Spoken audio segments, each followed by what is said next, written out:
Salam sejahtera, terima kasih karena bersama dengan saya di Nazilin Unity Channel. Selepas 23 orang ahli parlimen yang terpaling kononnya cuba untuk membela Kampung Baru, sekalinya mereka pula kena tibai oleh penduduk tempatan. Manakan tidak, penduduk tempatan sendiri tampil, memberitahu, mendedahkan perkara yang ramai tak tahu. Penduduk di tempat itu bukannya orang yang pengecut. Mereka tidak takut pun untuk menyatakan kebenaran. Apabila penduduk asal di tempat itu menyatakan kebenaran yang tak pernah disangka oleh 23 ahli parlimen yang melawat itu, sehingga mereka membuka pekung, membuka perkara yang lebih memalukan Perikatan Nasional apabila mereka kata Zainab Alias mendakwa beberapa bekas menteri dan wakil rakyat terdahulu menyebelahi pemaju termasuk Anwar Musa, Saidan Kasim serta ahli parlimen Titi Wangsa ketika itu. Ini yang membuatkan dia marah. Kami dah bagi tempo berapa lama, tiada siapa wakil rakyat pun jumpa kami. Yang saya sedih, YB Rina Harun pun boleh sokong dengan pemaju. Tanah kami dia sokong pemaju. Saya marah katanya. Saya sebut satu lagi, nama Menteri Wilayah Persekutuan ketika itu Anwar Musa. Selepas itu jumpa Saidan Kasim, kata beliau lagi.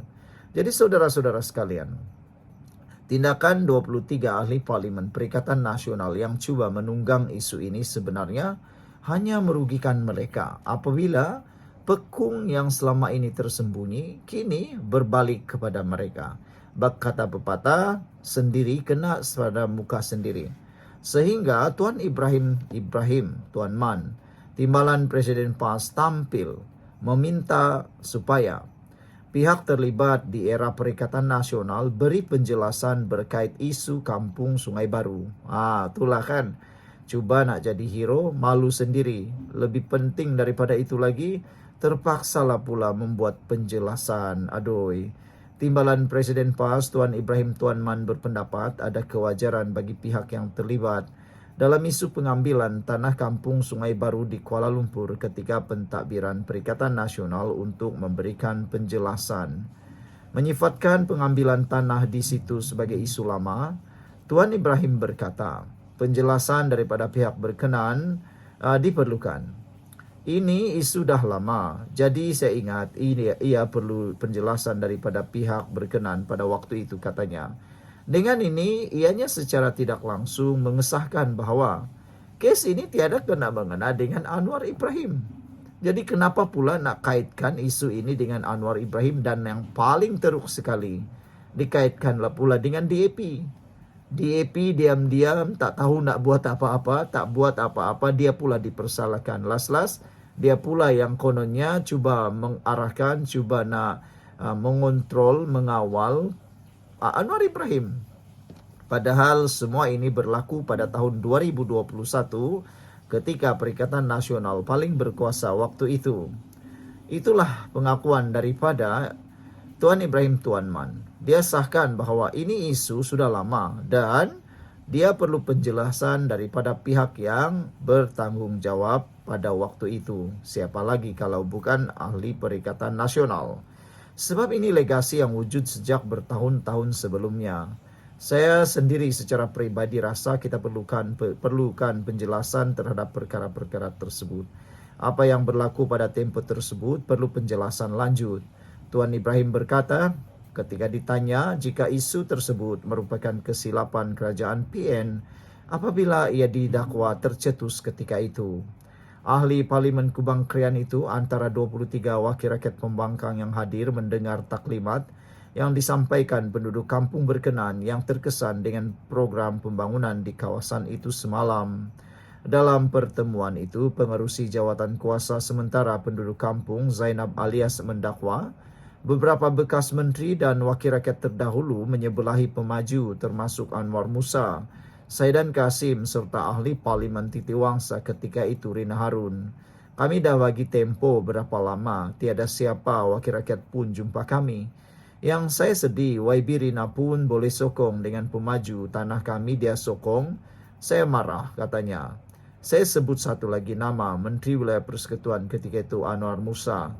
Selepas itu jumpa Said dan Kasim. Sementara itu Tuan Ibrahim berkata, isu di kampung Sungai Baru itu merupakan kezaliman yang tidak sepatutnya dibenarkan berlaku. Ia juga tentang hak orang Melayu di kawasan ini yang hilang. Kalau mereka setuju, mereka mungkin akan dapat sebuah rumah sebagai ganti, tapi yang jelasnya mereka dipaksa. Kalau tak terima, pergi mahkamah. Berapa mahkamah putuskan, itulah yang tinggal. Jumlah pampasan 250.000 ke 300.000 itu bukan nilai sebenar. Rumah-rumah di kawasan ini sepatutnya akan cecah 800.000 ke 1 juta seunit. Ini satu kezaliman yang tidak sepatutnya diizinkan dalam negara kita, katanya lagi. Namun demikian, ramai netizen kata, itulah siapa suruh cuba nak konon jadi hero, akhirnya terkena pula di lubang hidung sendiri, kata mereka. Ray Kancil kata, hahaha, terbaiklah Puan Zainab.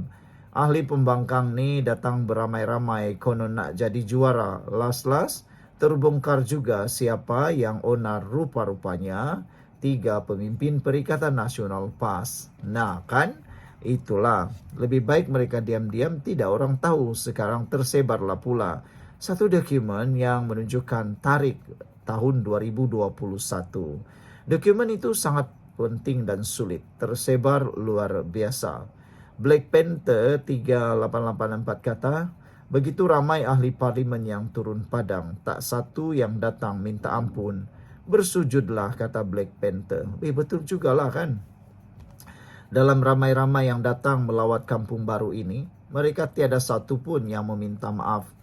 Terutamanya 3 ahli parlimen yang disebutkan itu, Syahid dan Kasim.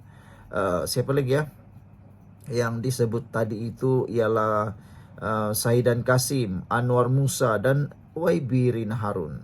Tiada datang untuk mohon maaf pun. Jadi macam mana lah tu? Setiawangsa Berbukit kata, kan elok macam tu, ngaku salah. PN yang punya kerja yang dipersalahkan Anwar. Daun luruh pun Anwar yang salah. Angin bertiup kuat dari biasa pun Anwar yang salah, kata Setiawangsa Berbukit. Long Jafar kata, sila jawab dulu, bukan mula tuding jari, kena muka sendiri, kata Long Jafar. Itulah kan, akhirnya Tuan Ibrahim Tuan Man mengaku kesilapan Perikatan Nasional. Dia kata, pihak terlibat di era PN perlu beri penjelasan. Siapa lagi kalau bukan 3 orang pribadi yang siapa tak kenal. Anwar Musa, Syahid dan Kasim, dan juga Rina Harun. Agak-agak apalah yang akan mereka perjelaskan berkait ini. Karena telah tular sekarang satu dokumen rahsia sulit yang tersebar di media sosial berkait dengan akta pengambilan tanah ini. Sekian dulu untuk kali ini. Jangan lupa tinggalkan komen Anda. Bye-bye.